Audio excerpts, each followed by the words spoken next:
Bonsoir Émilie. Combien de postes seront à pourvoir lors de cette journée des talents ? Alors cette journée des talents marque le premier rendez-vous de recrutement dans la future saison, donc la saison 2024, mais également des recrutements donc, sur le Café de Paris qui va ouvrir mi-novembre et Amazonico au mois d'avril. Donc nous, on recrute toujours environ entre 800 et 1000 candidats saisonniers pour nos saisons, donc on sera dans cet effectif-là. Et quels postes seront concernés ? Tous les postes de l'hôtellerie et de la restauration, des postes opérationnels, donc brigade de salle, brigade de cuisine, et puis tous les postes saisonniers que l'on a traditionnellement sur les activités nautiques, sur les spas, sur la sécurité, enfin vraiment tous les postes en renfort de nos équipes pour les saisons, les belles saisons que nous vivons actuellement.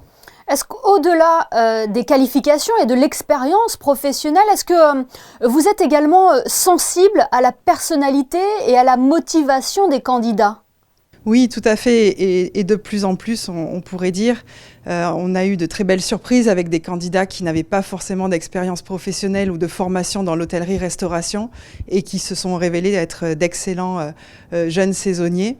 On a aussi une clientèle qui est de plus en plus exigeante dans le service, dans l'excellence que l'on offre, qu'on peut lui offrir en termes de service. Donc le savoir-être, l'éducation, la pratique de plusieurs langues, la bonne posture sont vraiment des choses que l'on regarde et bien évidemment la motivation. Les différents témoignages des acteurs de la principauté que nous avons pu recueillir sur notre antenne relatent une pénurie de personnel dans le secteur de l'hôtellerie-restauration. Est-ce que vous l'avez constaté également du côté de la SBM ? Très honnêtement, cette année, on a réussi à pourvoir tous nos besoins et assez tôt, en amont de la saison.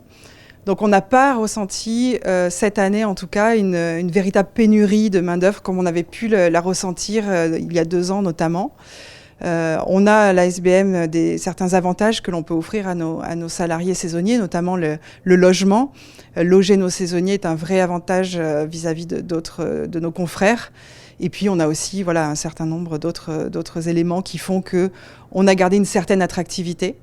Mais on y travaille, c'est aussi un travail de longue haleine. Il vaut mieux prévenir que guérir, comme on peut dire. Donc, mais à ce jour, pour nous, pas forcément de pénurie, non. Un mot également sur la demi-journée découverte des métiers du casino de Monte-Carlo, qui aura lieu le mercredi 4 octobre. Elle s'adresse aux monégasques âgés de 18 à 25 ans. Là aussi, c'est un secteur où l'offre est croissante. Alors en fait, on a constaté ces dernières années un désintérêt de la part des jeunes nationaux vers les métiers du casino, qui offrent pourtant de très belles opportunités de carrière et de déroulement de carrière et de formation tout au long de la vie. Donc on a souhaité pouvoir les convier pour qu'ils découvrent ces opportunités, qu'ils rencontrent des jeunes, ou des moins jeunes aussi d'ailleurs, qui ont vécu toute leur carrière au casino et en sont très satisfaits, qui ont pu évoluer. À Monaco, on a la chance d'avoir un système éducatif très performant qui permet de plus en plus à nos jeunes monégasques d'être diplômés.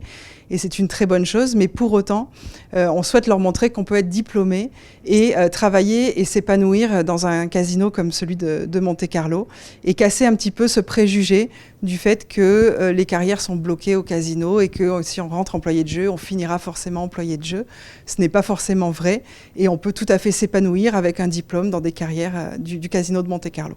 Et vos propos montrent que la Société des Bains de Mer offre une palette unique de métiers. 130 métiers, effectivement, au sein de notre belle société. Et puis des possibilités de mobilité, de formation, de carrière, effectivement. Eh bien, merci beaucoup, Sophie Vincent. Merci à vous.